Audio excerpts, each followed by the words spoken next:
Welcome back. I'm here today with Taube. He is a Bay Area entrepreneur, philanthropist, and has been involved in many different ventures. Tad, welcome to today's show. Thank you. Enjoy being here. So, I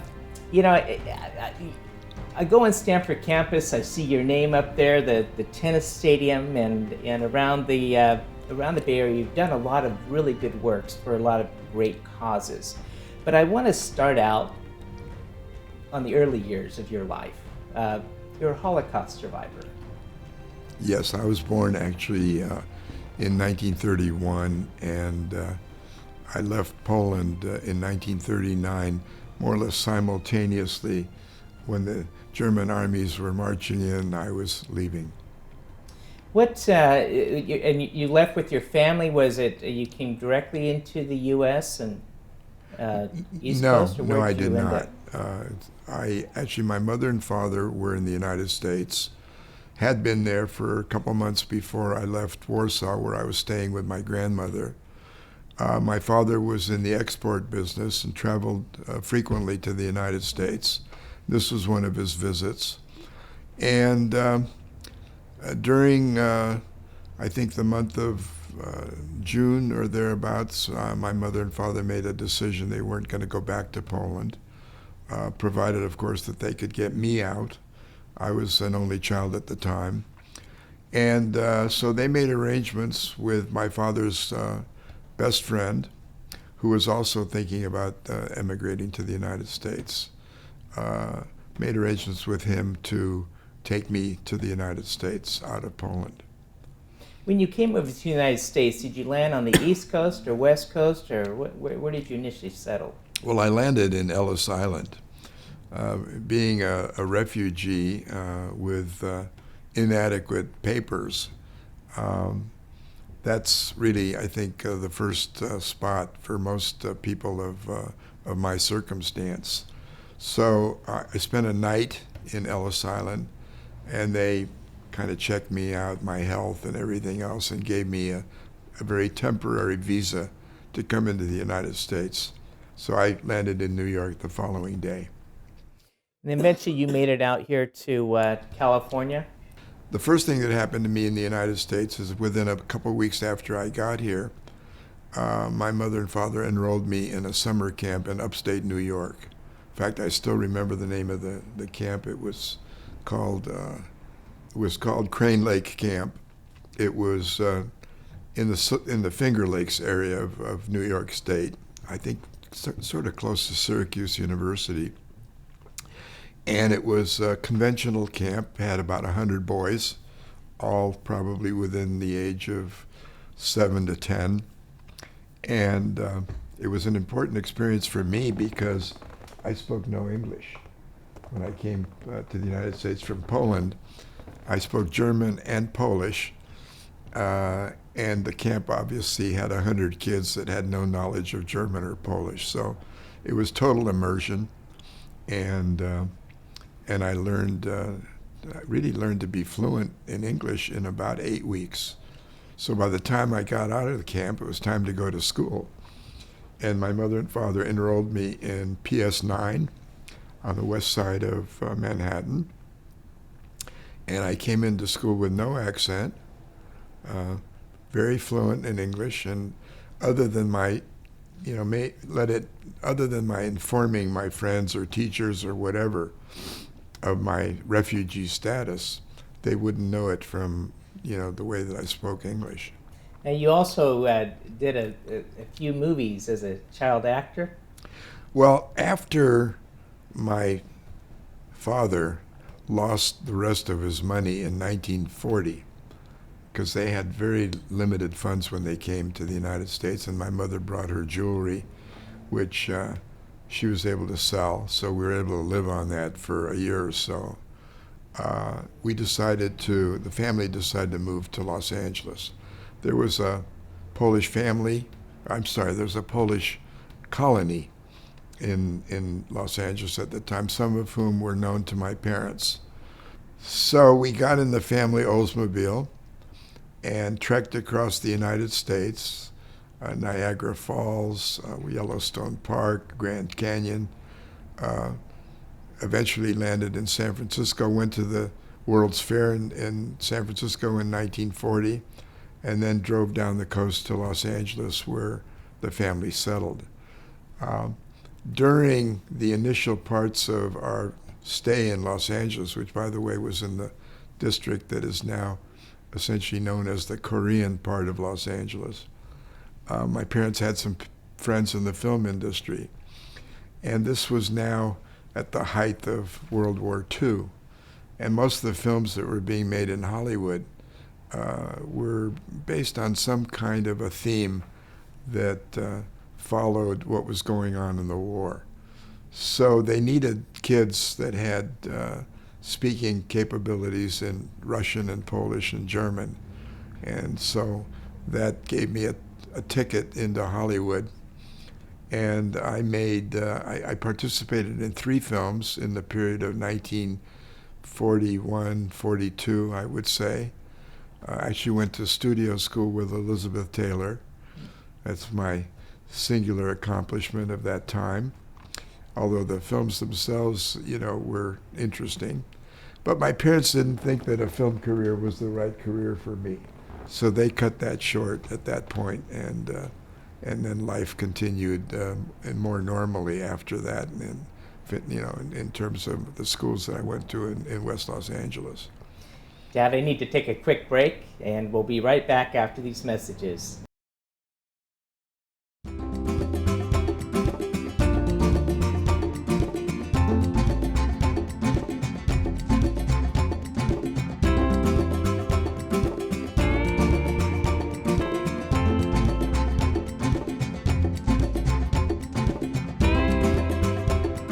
Since you can't take your wealth with you, spend time with your family.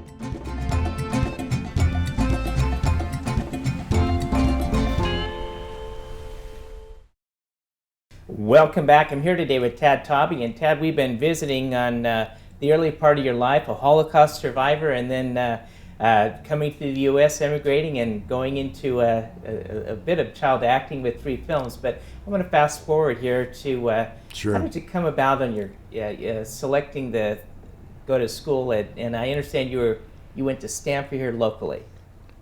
That's correct, although it wasn't locally for me at that point because I was living in West Los Angeles.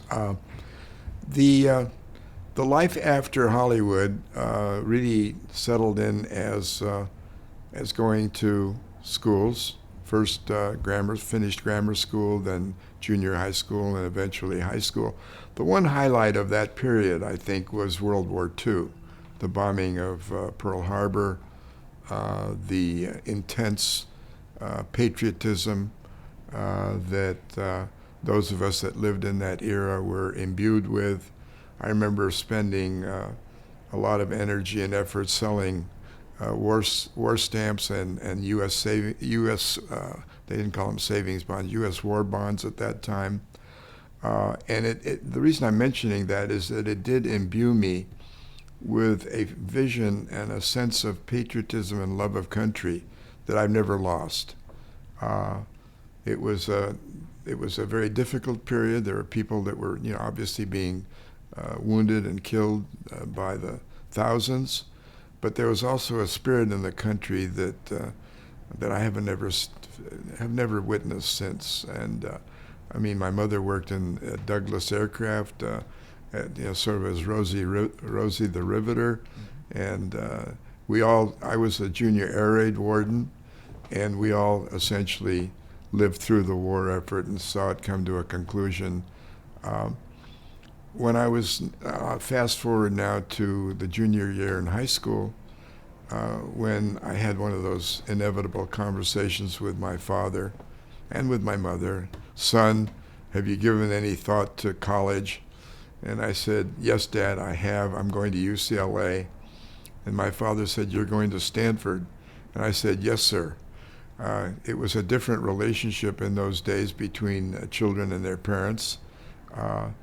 I wouldn't say that it was quite as compliant as I'm picturing it, but it was certainly a much more respectful and formal relationship than those of us that have had children since have enjoyed with those children. So I applied to Stanford, And interestingly, I was not admitted.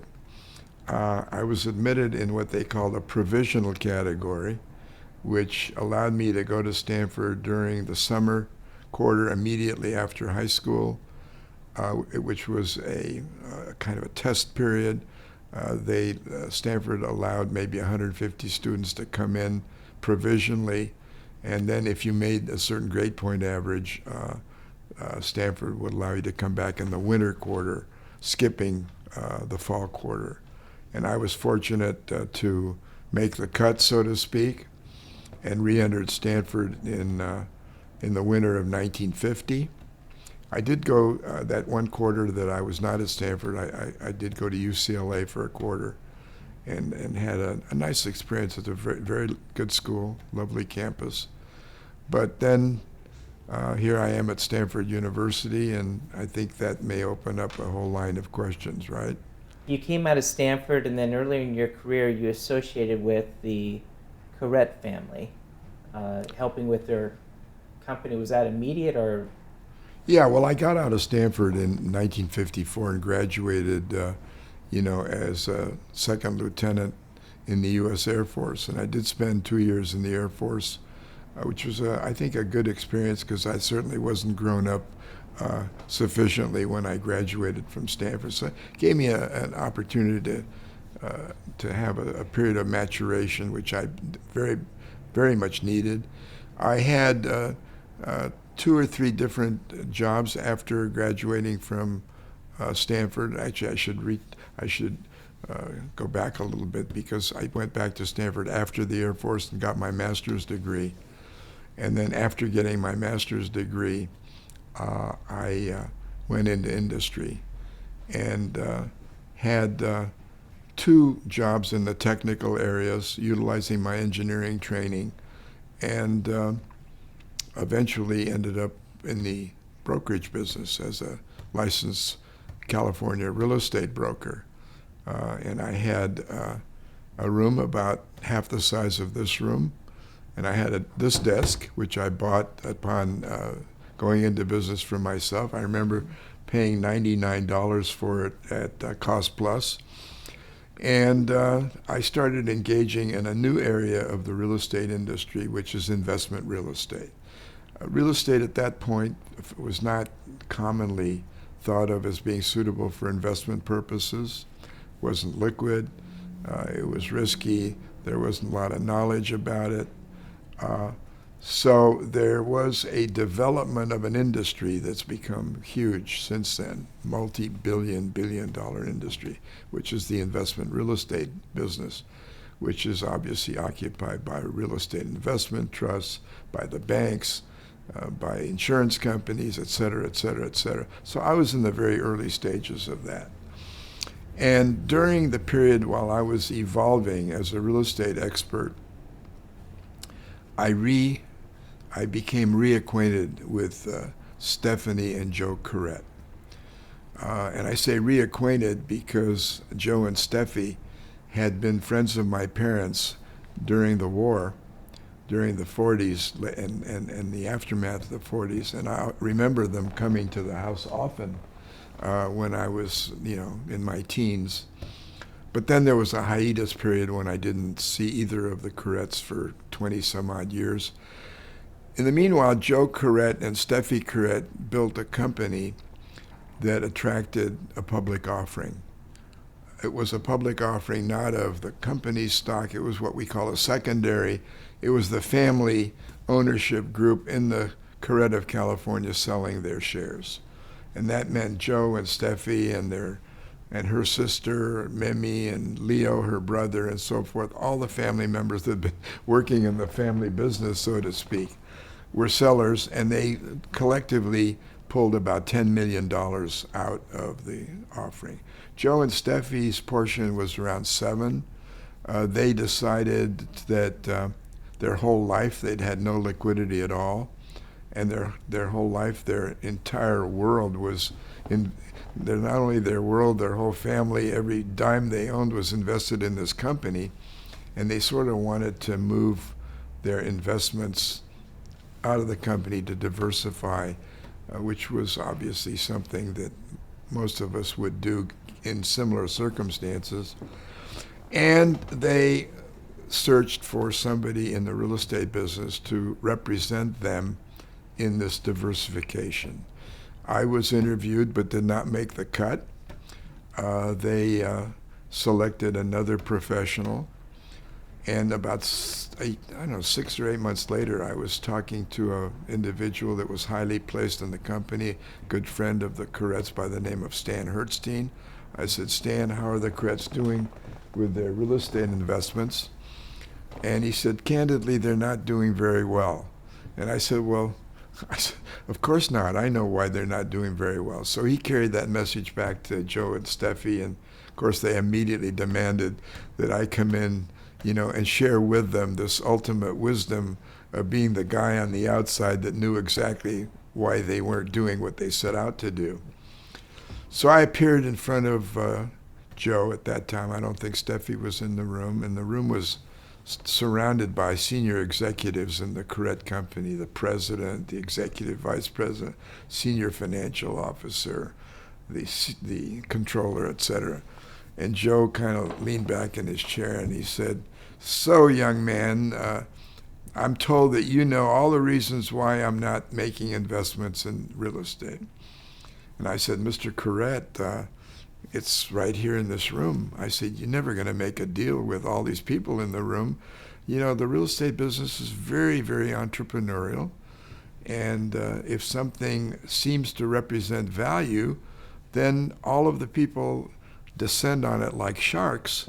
And if you're not there pretty quickly, you're out of the running. You're not going to do anything. So he says, so what shall I do? I said, empty the room and find somebody that you can trust to go out and make deals for you. So he kind of went back in his chair and he said, so, gentlemen, you heard what Mr. Taube said. Leave the room. And then he said, now, go out and make some deals for me. So that was really how the relationship came into fruition in a very significant way, because the deals we made, were spectacular and many over a fairly short period of time. Probably invested most of that $7 million, but it was a period of tremendous inventory because that was the S&L crisis. You'll remember that. Yeah. So the savings and loans were trying to disgorge themselves of property, and we were able to buy property often 5 or 10% down, and the rest financed with first mortgages, second mortgages, and sometimes third mortgages. So leverage is great if the market moves with you. It's not so good if the market moves against you. But we had the market moving with us like an express train. And in a very short period of time, Joe's head was just dizzy because we were getting appraisals on this property. And Joe and Steffi suddenly became multimillionaires in their real estate holding, much greater than the amount of net worth they had in their apparel company. So I became sort of a permanent fixture in their lives. In effect, I became the son that they never had and that they would never have. And they never made a decision of any kind that they didn't run by me first. I mean, whether it was a personal decision, whether it was a decision about whether what kind of a house they should build, what architecture firm they should use, and so forth. Anything and everything became my domain. And the manifestation of that was that I went on the board of this company, Corrett of California, which ultimately became known as Corp Industries, because they became a holding company for a diversification spree during the 70s, late 60s and early 70s, which was typical of that time. And I went on the board, and in 1973 I was vacationing in Jamaica with my two youngest children. They were the only children I had at that time. I think they were like 13 and 15. And 1970, yeah, roughly 13 and 15. I get a phone call from Joe. The hotel clerk finds me. I was on the beach or somewhere. Mr. Taube, you have a long distance call. So I went and took the call. Joe's on the line. He says, Tad, you have to come home immediately. We have a major crisis in the company. In fact, had his 74th birthday, so he was, in a sense, by most standards, an older guy. His wife, Steffi, was getting quite ill, and he was not equipped to handle the crisis that the company found itself in, which was basically a twofold crisis. All these companies that had been acquired by now Corp Industries were in various levels of financial difficulty and losing cash by the millions per month. And then there was a major fraud in one of the divisions that took about, I would say, something on the order of $12 million of net worth off the company balance sheet. So in all respects, the company was essentially, for all intents and purposes, was defunct, bankrupt. So Joe says, you've got to manage this company and try to save it. And I said, Joe, I know nothing about the rag business. I've got a very comfortable life. I come to work dressed in my jeans and T-shirt. I come and go as I please. And he said, in 2 words, he said, you owe me. 3 words, I guess. You owe me. And indeed I did, because he helped put me on the map with all of the transactions that I was involved in with him and Stephanie during the days of investing that money. So my very first act I came to the board meeting, and when I left the board meeting, I was president and CEO.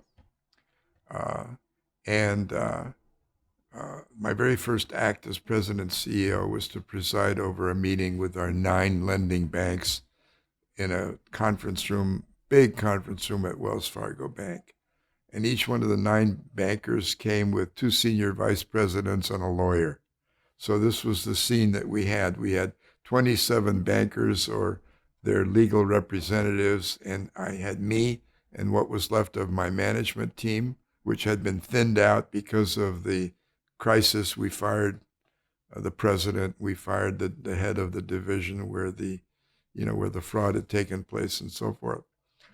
And they started to harangue us and, accusing us of all sorts of negligence and, incompetence and so forth.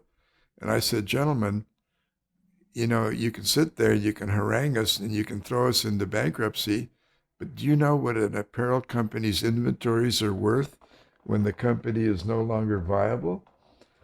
I said, you'd be lucky to get 10 cents on the dollar. So we've got a negative net worth. There's nothing for you people if you throw us in. The only salvation for you people is you can stop yapping and, and cooperate with us and try to work it out. And if you want to continue to yap, I reached into my pocket and I pulled out my keys and I said, here's the front door. Who wants it? So that was the chapter 1. No, we don't. We want to work with you. We want to help you. I said, we're going to need some short-term financing. We're going to need a standby agreement, et cetera, et cetera, et cetera. We laid down a number of conditions which they agreed to immediately, because the loan at that point among the 9 banks was something around $70 million, and that may not seem like much today, but in 1973 that was a piece of change. So now my life is directed towards the bailout.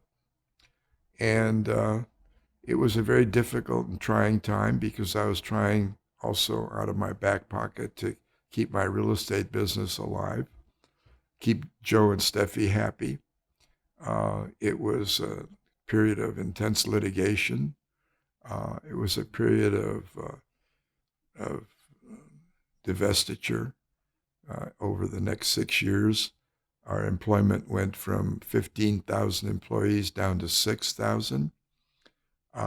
However, at the end of 6 years, and I'm not going to go through the whole harangue because it seemed like 60 years, we weren't profitable, and I was able to negotiate a very favorable sale with Levi Strauss, where they bought the whole kit and caboodle, all of our existing divisions, all of our companies, and and gave me essentially what I needed was a ticket out the door, because I made it clear that I don't go with the furniture. So that was essentially the end of the chapter that dealt with the Corrette, salvage job. There are a lot of things that happened between Joe and Steffi during that period that I think are relevant, that I really need to backfill and talk about. Sure. But you may need a break in here. No? Keep Okay. going. Well, one of the things, there's several things that were happening that were a sideshow. One sideshow was that Steffi got very, very sick and was no longer able to participate in the business, which frankly, she'd been a dominant figure. She was a striking woman, very beautiful, very dynamic, very fashionable, sort of, a woman of San Francisco, you know, somebody that had been the recipient of the City of Hope, uh, award on Woman of the Year more than once, and a great merchant. And really, the merchandising arm of an apparel company runs the company. Joe was an outside person. He was very smart. He was a good businessman and everything. But basically, the sales part was his responsibility. And in the early days of the company, she was the designer, she was the manager, and he was the schlepper, if you know what schlepper means. In other words, that's a Yiddish term where he was out there selling the product, sometimes in hotel rooms out of the back seat of his car. Steffi got very sick, and he and I had a conversation as to what, he was no longer able to deal with it. So we talked about a lot of things, mostly business, but often personal. And I said, Joe, you have a person in your household that is a nurse by profession. She's Chinese from Singapore. She's your major domo, runs your household. Appoint her to essentially take care of Steffi, and hire somebody else to help Posan, with the household. So he bought into that idea, and he advertised in the Asian newspaper, enter Susan McLean. So he called me and he said, I'd like you to interview this young lady that's down here, interviewing for the job that I advertised for. I went down, interviewed Susan, presentable, pretty young lady, seemed kind of frail, but I thought it was, given all the other circumstances, what was going on in that household, could do it. The one deficiency was that her English was really almost non-existent. Mm-hmm. So he hires her. And the household of Joe and Steffi Corrette kind of settles down. I turn my attention to the rescue job of the company. In 1979, about the same time that I was selling the company to Levi Strauss, Steffi dies, and I deliver the eulogy at her service. About a year later, Joe marries Susan McLean, and then we enter the next chapter, which is the post-Corp days and the post-Corrette family days. Let me take a quick break at this point. I'm visiting here today with Tad Taube, and we'll be right back after these messages. I love fishing, with my family. I think it would be easier to use a net. It was so much fun. The times when we are together, it makes it all the more worth it. Having Dad teach them how to cast a fly rod, and as long as we're doing stuff together, we're having fun. Some people see a father and a son fishing together, while others see a succession plan.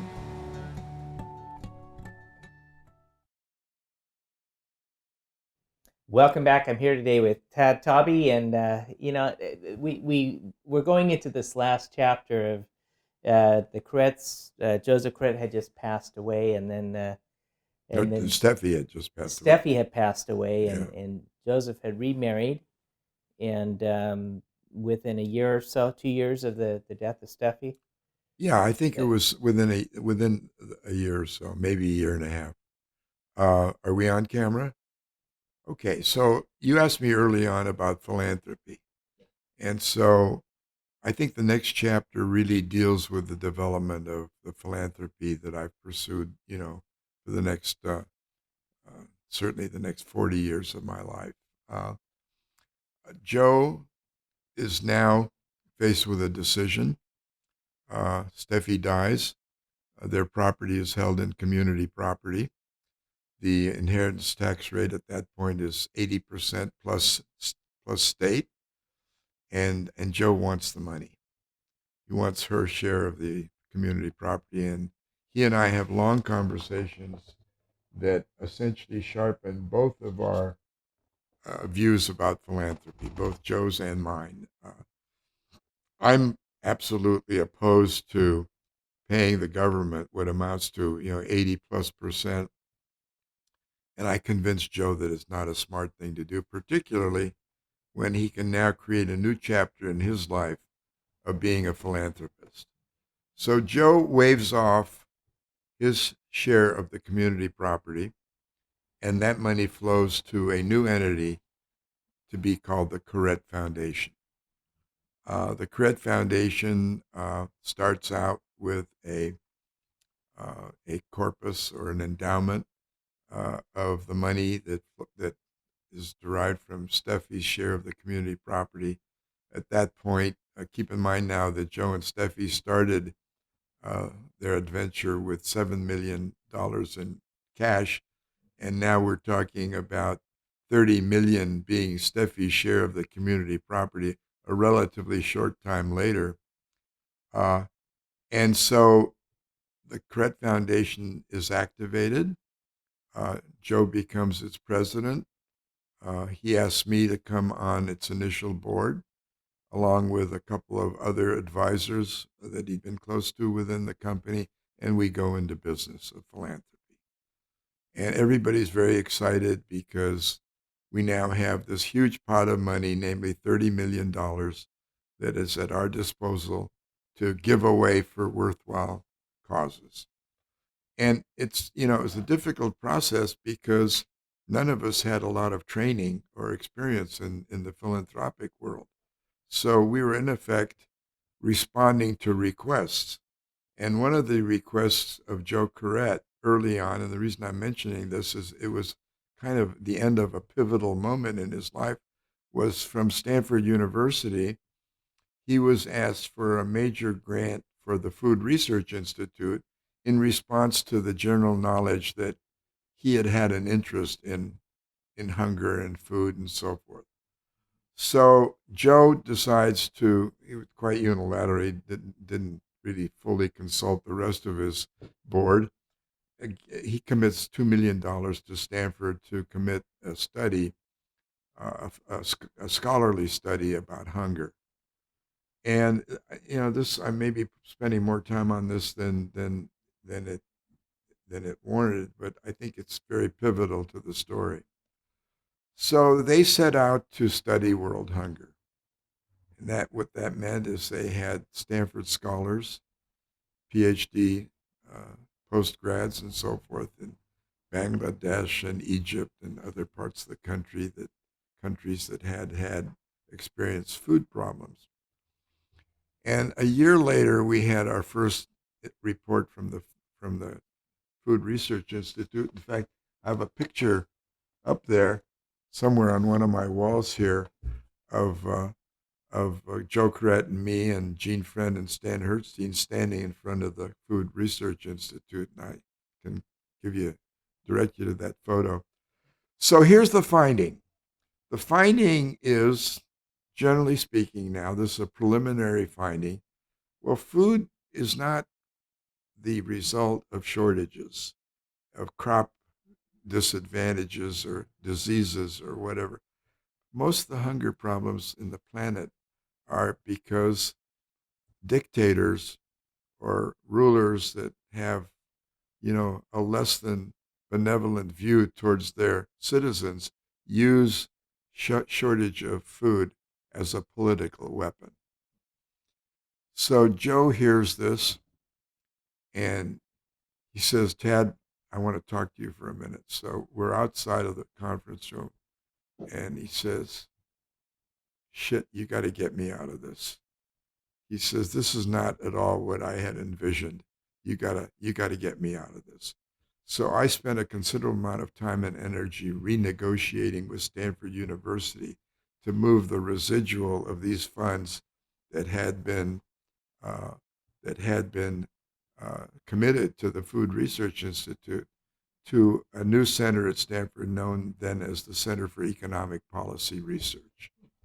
And the reason that's an important component is that I think a lot of people have attributed to Joe sort of a continued interest in hunger and feeding people.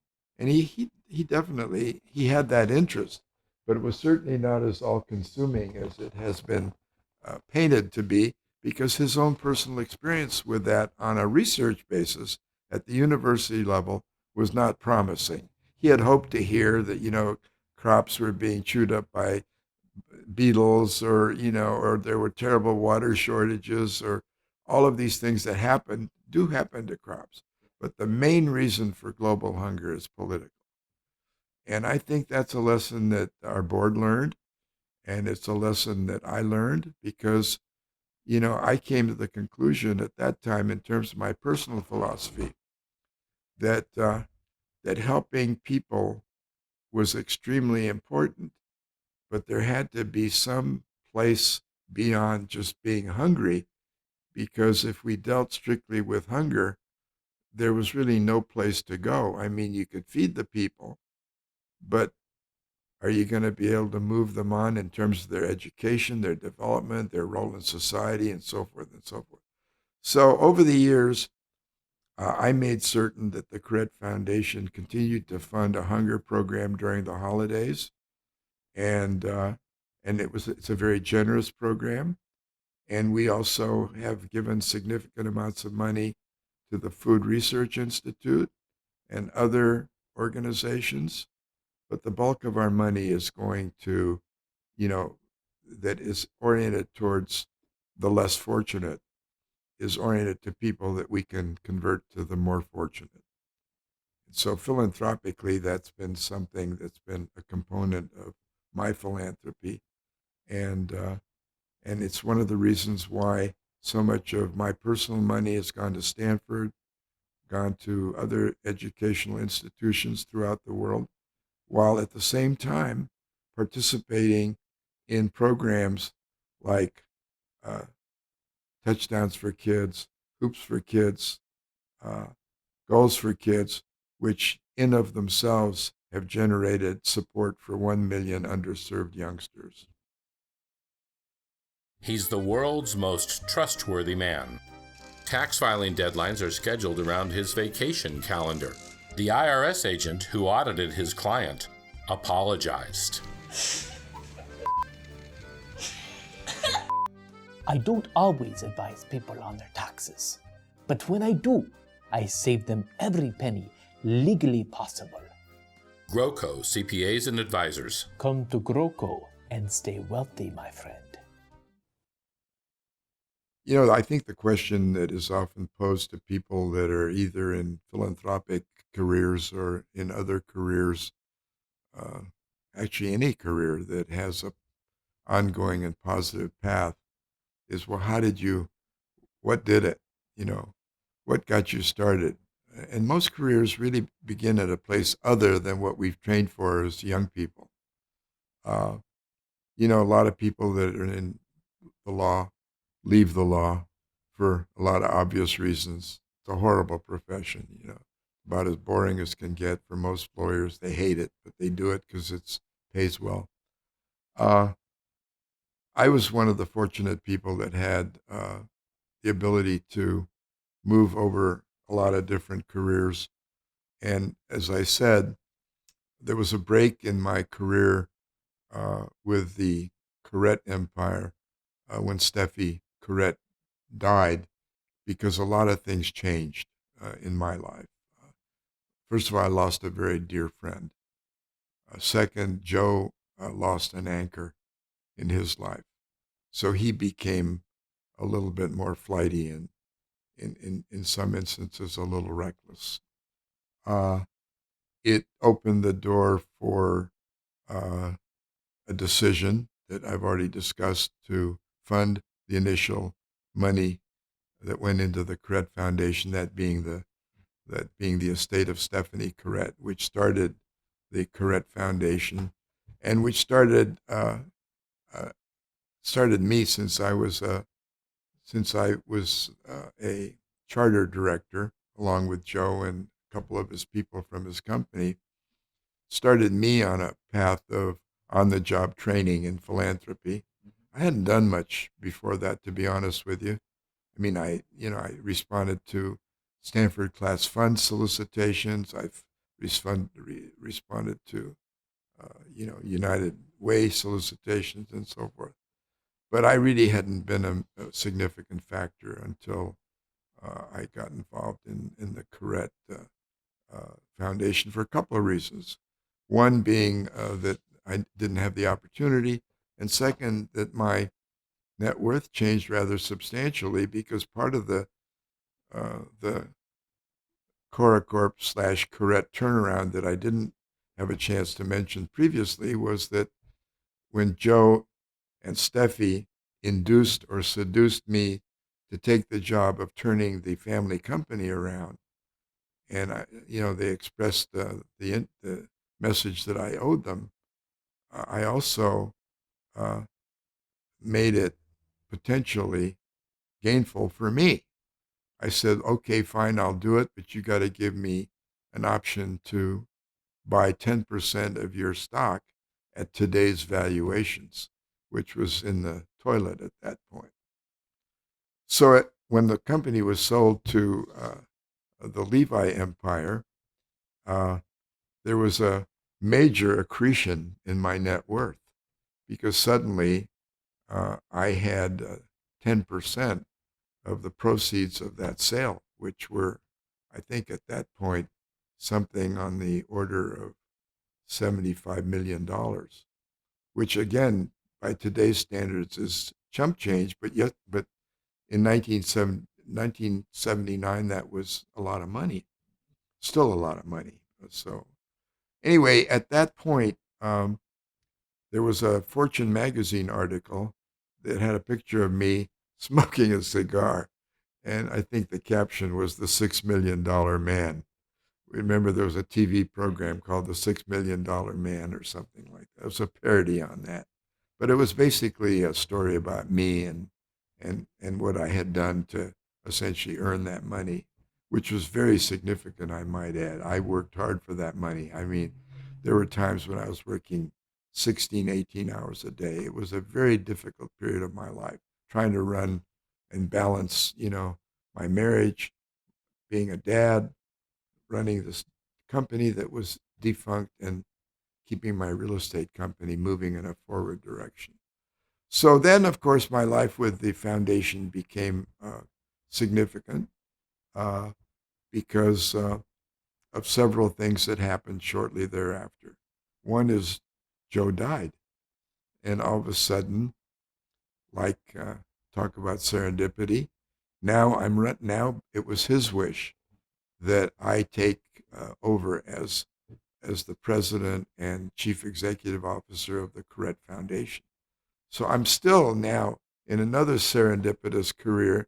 Now I'm running a foundation that not only has just received $30 million in proceeds from the estate of Stephanie Corrett, but keep in mind that Joe's estate now has grown even further over the period of time that he has outlived her.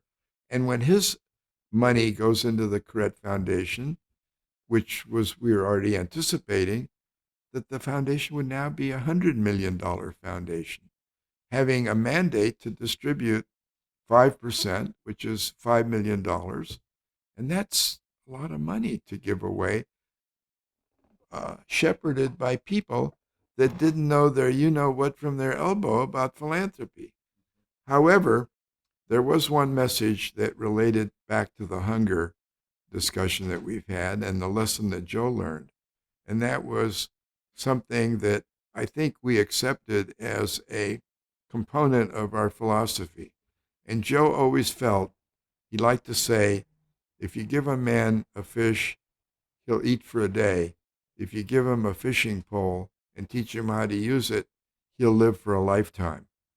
And that was really a very, very strong message away from just outright gifts to people, that were completely down and out. Not that that segment of the society, I don't want to infer that that segment of society doesn't have to be provided for in some way, but it can't be the central focus of a foundation that's trying to be a major player in building citizens of the United States of America moving forward.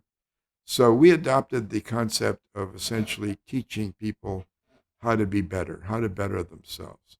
And we actually committed over the years many tens of millions of dollars to education at various levels, various kinds of education, educating educators, educating people that were going into diverse fields of endeavor. In effect, we became a major component of the whole arena of education philanthropy, and became, I think, a leadership force in that area. And I think if you look at our grants and people look at our grants over time, they will find that that's been a big piece. Another major piece of the foundation's philanthropy was the Jewish piece. All of us at that point, after Joe died and after we restructured our board, most of the directors were Jews. And we had a very strong allegiance to Jewish philanthropy. And Joe and Steffi both were very oriented to their Jewish roots, as you would be to your Mormon roots. And so we started on a very significant chapter of philanthropy, in the Jewish area, mostly focused on Jewish peoplehood, Jewish continuity, Jewish survival. A lot of it focused on Jewish education, and a lot of it focused on two countries that have been major contributors to Jewish life, one being Israel and the other being Poland. And we probably have what I call, let's call them landmark projects in both Israel and Poland that essentially have our flag in the ground standing for the support that we give in those two areas. In Israel, it was the School of Veterinary Medicine, which we essentially put into motion and paid for, its capital costs and so forth in Israel. And the Museum for the History of Polish Jews, which became a landmark project in Poland, and which today is probably one of the most important Jewish museums in the world, if not the most important. So those were two projects that shaped my philanthropy. I, in many instances, joined the Correct Foundation in grants side by side. We made a lot of collaborative grants and joint grants because, in effect, I was in the management of both organizations. It seemed natural to me that I should act as a catalyst to bring the two organizations together on key projects. I did that. One of the things I'm being sued for, by the way, and the results speak for themselves. There's so many projects out there that wouldn't exist today if it were not for the collaboration of the Taube Philanthropies organization and the Correct Foundation, and two I've been talking about, which is the School of Veterinary Medicine and the Museum of the History of Polish Jews. I made a reference about how I got involved with the USFL, but I really didn't go beyond, the what that really meant and what kind of challenges and involvements it opened up for me. It really changed my life in a way that I had not experienced before, in the sense that if you're an owner of a sports franchise, you become a public figure, which is something I really never realized going in. I didn't really know exactly what that meant. But what it means is that people solicit your opinions about a lot of stuff. You have reporters constantly on the phone or collaring you at the end of a football game or before a football game, want you pontificate on a lot of issues. You become essentially, in my case, being the owner or the designated main investor in the Oakland Invaders. I became a spokesman for the franchise, and I was also on the owners committee of the USFL, so I became a spokesperson for the owners as well. And our ownership group was comprised primarily of very wealthy white men, as you might expect. And in the second year, that group of owners was joined by one Donald Trump, who bought the New Jersey Generals from an Oklahoma oil man, very nice man, peaceful, quiet owner that owned the Generals before Donald acquired them. And so let me give you a little bit of a snapshot of Donald. He was extremely intelligent, very good at promoting himself and promoting the New Jersey Generals. I mean, Donald would do things like start talking to Lawrence Taylor, for example, who was at that point probably the outstanding linebacker for the New York Giants, all pro, all everything, Hall of Fame, etc. And so Donald engaged Lawrence Taylor, and he kind of leaked the fact that they were talking about Lawrence Taylor coming to the New Jersey Generals. So naturally, without ever paying a dime for the benefit of having a Lawrence Taylor on the New Jersey Generals, Donald was able to secure essentially an equivalent amount of publicity as if he'd actually signed Lawrence Taylor for some outrageous amount of money, which at that time probably could have been done for $250,000, just to give you an idea of how the price of poker has changed.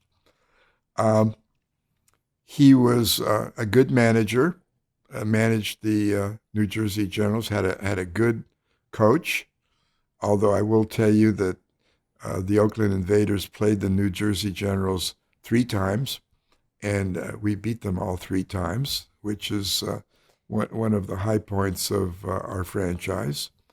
Donald became somewhat of first he was very colorful and added a lot of color to our conversations. I remember we had a ambassador to Switzerland, Ambassador, forgot his name now, who was the owner of the Birmingham Stallions. And I remember that the ambassador was a very distinguished white-haired gentleman, tended to arrive late at our owners' meetings. And on several occasions, Donald Trump, would say as he entered the room, he would say, "Here's Ambassador Warner. He kept us out of war with Switzerland." In other words, he had a whimsical sense of humor that was kind of biting and insulting, but funny. Donald became a problem when, in the 3rd year of the USFL, which would have been 85, I believe, he started a personal promotion of moving the league to the fall. Now, keep in mind that we had a game plan, a business plan, so to speak, for the USFL that was almost totally based on playing in the spring when there was no other football available, when we could garner support of football fans everywhere, had had essentially the playing field all to ourselves. We're in a position to negotiate much better TV contracts than we had at the onset. And here was a very brash owner of the New Jersey Generals advocating a move of the league to the fall. And that was not, I mean, he himself can't be blamed for happening. I mean, he could advocate whatever he wants to. He was one of, I think, 14 or 16 owners at that time. Mm-hmm. And I would not blame Donald for advocating anything that he wanted to do, no matter how vocally he expressed his opinions. Because in effect, we were a democracy. We were a league. Each owner had one vote. Donald was a very influential owner because of his standing in the real estate world, because of his notoriety, generally speaking, in terms of his wealth, casinos, et cetera, et cetera. He had more than a normal amount of influence on our owners. And with the exception of those owners that were pretty well established in their own right, he was quite a force. Unfortunately, there were more of those than there were owners like Al Taubman, myself, Miles Tenenbaum, John Bassett, and so forth, that were the established owners that were not interested in moving to the fall. But we were bound by league rules, and our league rules say we do whatever the majority of the owners wanted. And we had a vote. Donald prevailed on the vote, and good for him. I mean, that was something that he was able to have accomplished by a democratic method. I find little fault in that. I think if somebody has a view of something they want to do, and they're able to convince their peers, good for them. The one place that is not talked about too much, where I think Donald Trump was somewhat directly harmful to the USFL, was in the staffing of the antitrust lawsuit that we had, and where we enjoyed a very strong set of evidence that would give a first-year law student a very good argument in favor of the USFL. Donald was captivated by a very flamboyant, not surprisingly, very flamboyant trial lawyer by the name of Harvey Myerson, who was with a large law firm, eventually I think was disbarred for unethical behavior. Myerson was one of these theatrical, cigar-chomping lawyers that prevailed often on the basis of his theatrics with the jury and so forth. And in the trial against the NFL hired a journeyman antitrust lawyer from New England, quiet guy with gray hair, very respectful of the jury. So it was kind of an interesting contrast of Myerson versus this New England lawyer whose name I've forgotten. And we were able to prevail on the merits of the claim of flagrant anti-trial violations, which is usually Chapter 1 of an antitrust suit. Chapter 2 is damages. Unfortunately, the whole trial lasted about 6 weeks, I believe, and Myerson was very popular with the jury for the first 3, but the trial lasted beyond the jury's attraction to Myerson. So by the time we got down to the penalties phase, in antitrust, the penalty for antitrust is treble damages.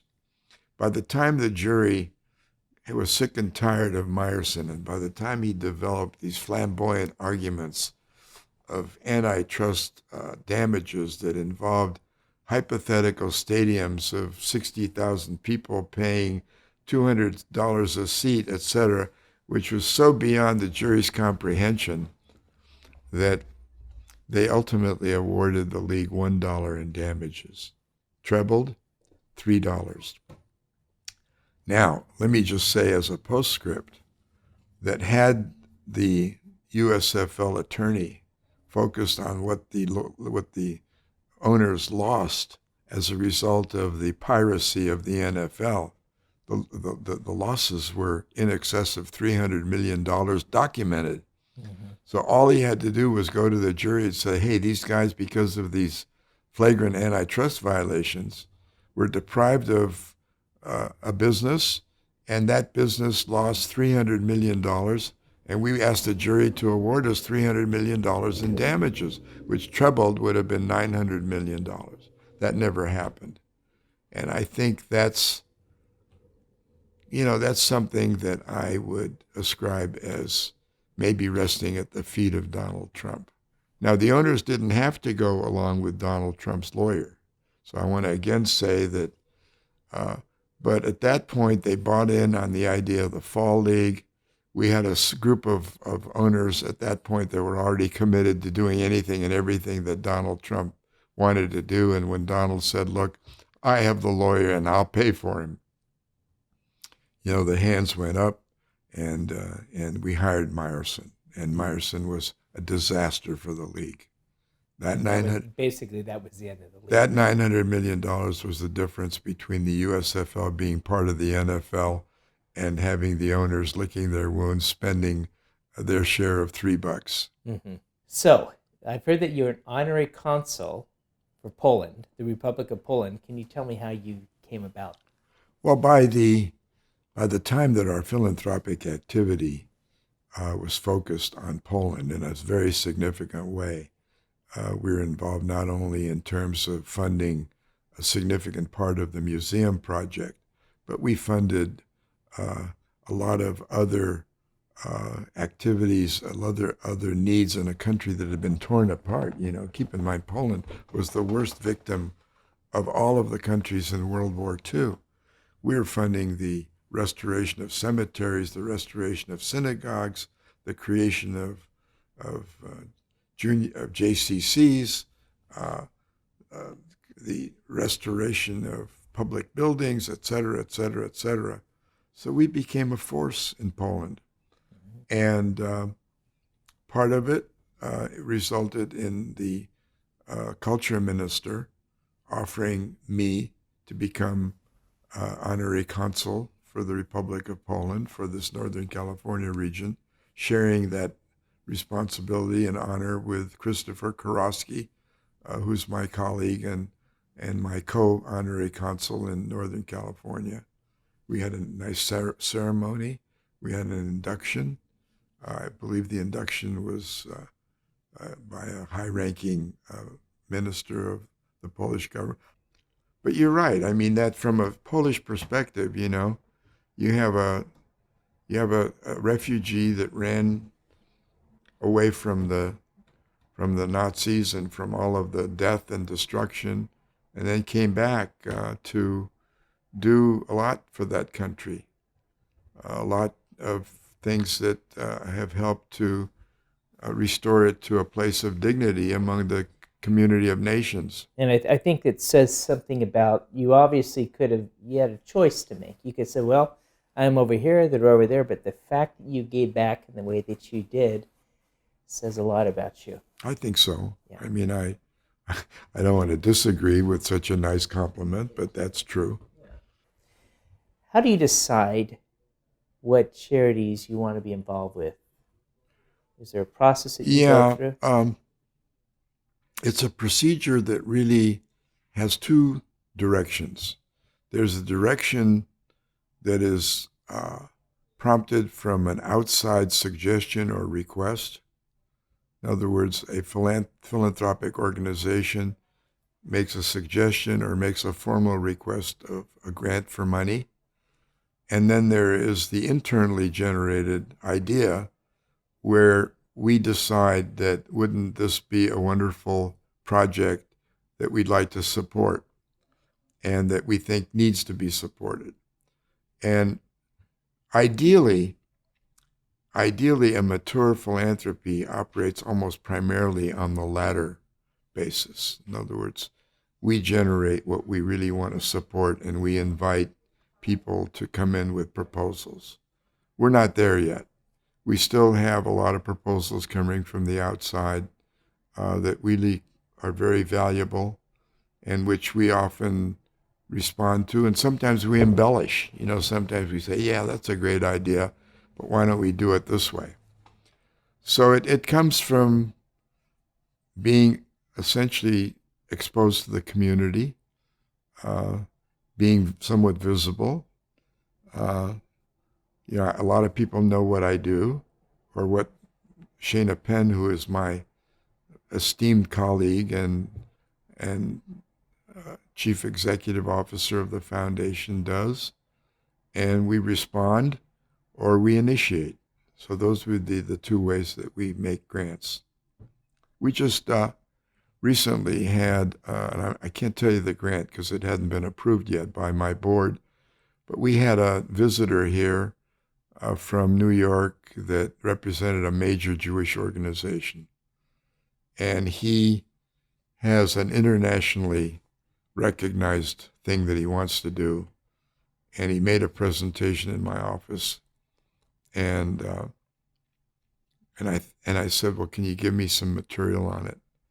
And I just notified him the other day. He was absolutely amazed. I said, you know what? The discussion we had in my office, we're going to do it. And it's a multi-million-dollar venture. With current laws, we have left our children an enormous financial burden. Even though they may be too young to understand it. At GROCO, we care about you and the ones you love, and the quality of your and their lives. Call us today to see how we can help. 877-CPA-2006. Helping you along the way. Tad, what advice do you have for this young and upcoming generation?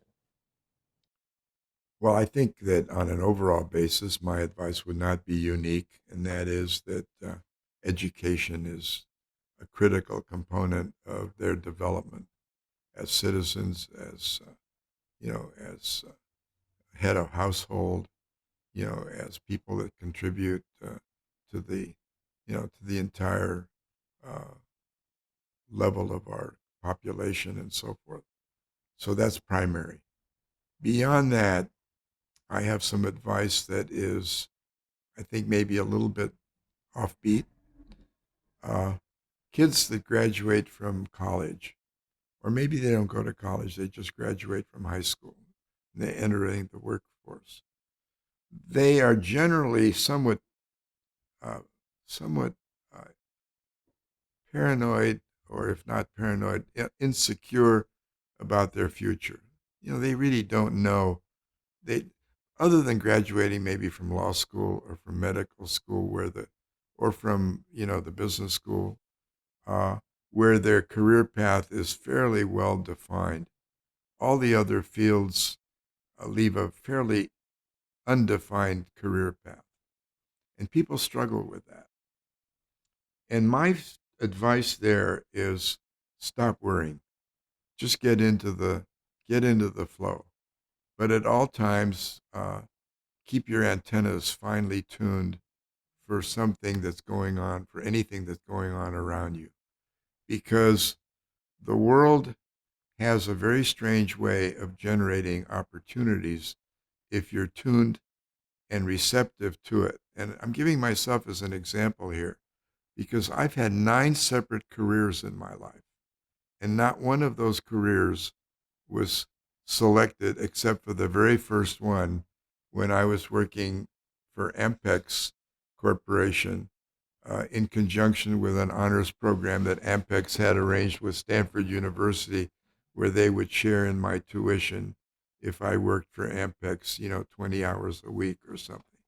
After that, it was all antennas. And, the best example I can give you of that is maybe the most infamous or the most famous perhaps of things that I've done, and that was when I became an owner of the Oakland Invaders of the USFL. That was a complete serendipitous moment in my life. I was a friend of a man that was organizing the league, Jim Joseph, who himself became pretty philanthropic. And Jim was involved with this interesting venture called the United States Football League.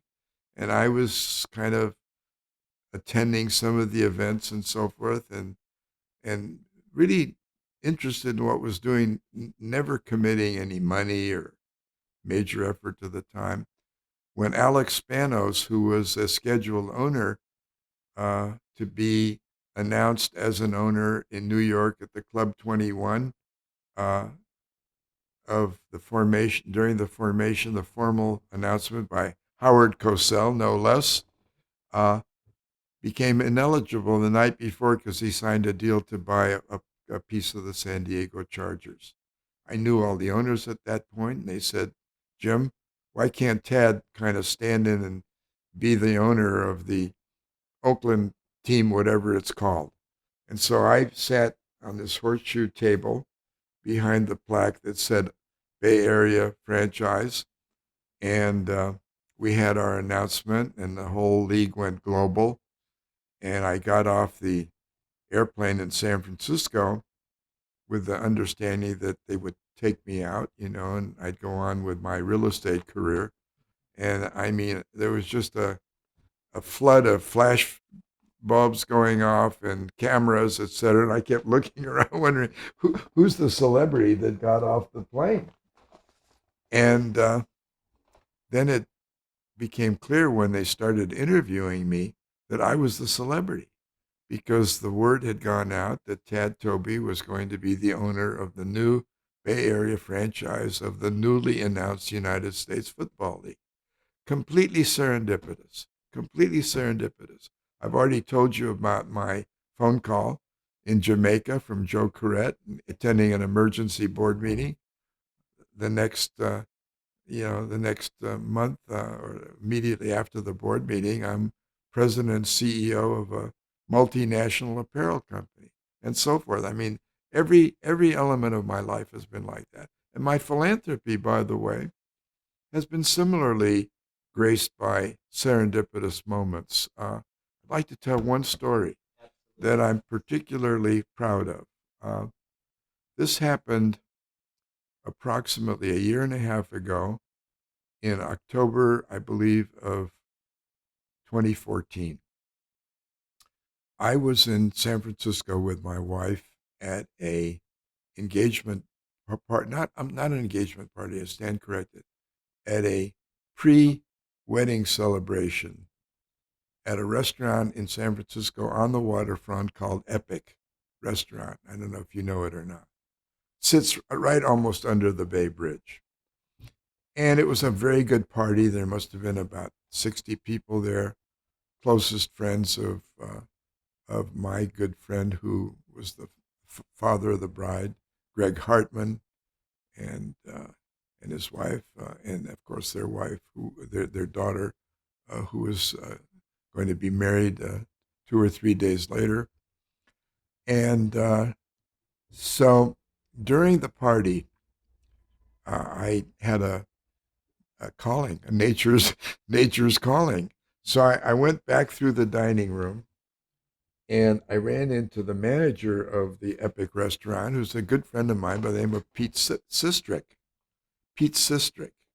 And he and I, were exchanging small talk about this or that. God even knows what it was. I couldn't remember. But I do remember very distinctly him asking me, what do you think of the Bay Lights on this bridge? And I said, Pete, what do you mean, what do I think? They're spectacular. It's unbelievable, how beautiful they are. And he says, in about 6 weeks, they're gone forever. What are you talking about? He says the deal that was worked out with the organizer of the lights and the artist that is doing the light display provided for a $4 million payment to be made no later than December 31st, 2014, or else when they take the lights down for refurbishing the bridge, they had to paint it and strengthen it and so forth. They don't go back up. And I said, well, how much have they raised? $1.75. I mean, that was sort of a shorthand for maybe they raised a couple 100,000. So I'm leaving for Warsaw the next afternoon. I'm on a Lufthansa flight to Frankfurt, which in turn is going to then go to Warsaw in conjunction with the grand opening of the Museum of the History of Polish Jews, which is another major event in my life. And I'm on the plane. I've got my mini iPad. And Peter had given me the names of the organizers of the fundraising, and I sent him an email. Basically told him that I would make a challenge grant of $2 million to match any money coming in if they could generate $2 million between now and the end of the year. And they did.